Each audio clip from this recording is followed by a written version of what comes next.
Sa isang breeder farm, bawat detalye mahalaga. Mula sa kalidad ng semilya ng barako hanggang sa dami at kalusugan ng mga biik. Pero paano kung may isang solusyon na kayang pagandahin ang performance ng buong farm?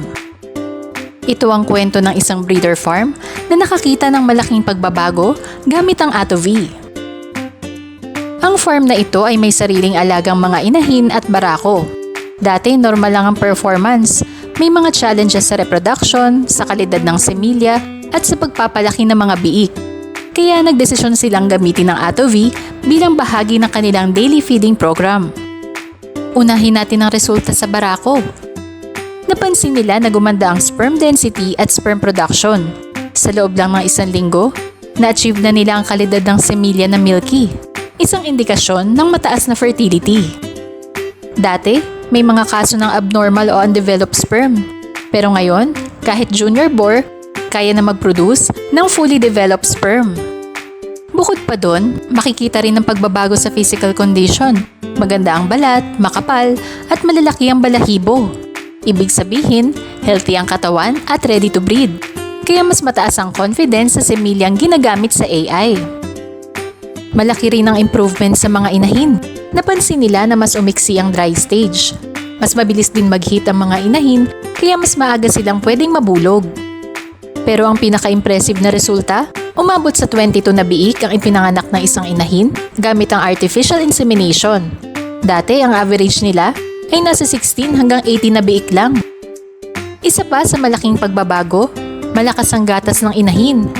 Noong hindi pa gumagamit ng AtoV, kailangan pa nila mag-inject ng hormones at mag-hot compress para lumabas ang gatas. Ngayon, natural na at sapat ang milk production. Sa mga biik naman, ramdam agad ang epekto. Hindi sila basta nagtatae, kaya less mortality ang na-experience ng farm. Pantay-pantay din ang laki ng mga biik. At kung may maliit man, nakakabawi at nakakahabol sa paglaki. Ibig sabihin, mas maraming healthy piglets na umaabot sa winning stage. Hindi lang sa reproduction at growth ang benefits. Napansin din nila na hindi mabaho ang dumi, kaya mas maayos ang farm environment. Ginagamit pa nila ang dumi bilang pataba sa mga halaman. Dahil mas manageable ang waste, nakatipid sila sa tubig at kuryente sa paglilinis. Sa kabuuan, mas naging magaan ang trabaho at mas efficient ang operasyon ng farm. Para sa kanila, ang AtoV ay hindi lang basta feed additive. Isa itong partner sa pagpapataas ng productivity mula barako, inahin, hanggang sa mga biik. Mas mataas ang litter size, mas malusog ang alaga, at mas magaan ang pang-araw-araw na pamamahala.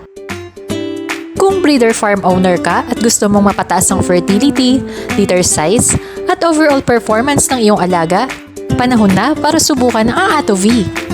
Marami ng farm ang nakaranas ng malinaw na resulta. Ikaw na ang susunod. Message us today to learn more about AtoV at alamin kung paano nito mapapabuti ang performance ng iyong farm. AtoV, natural na suporta para sa mas malusog, mas produktibo, at mas profitable na livestock.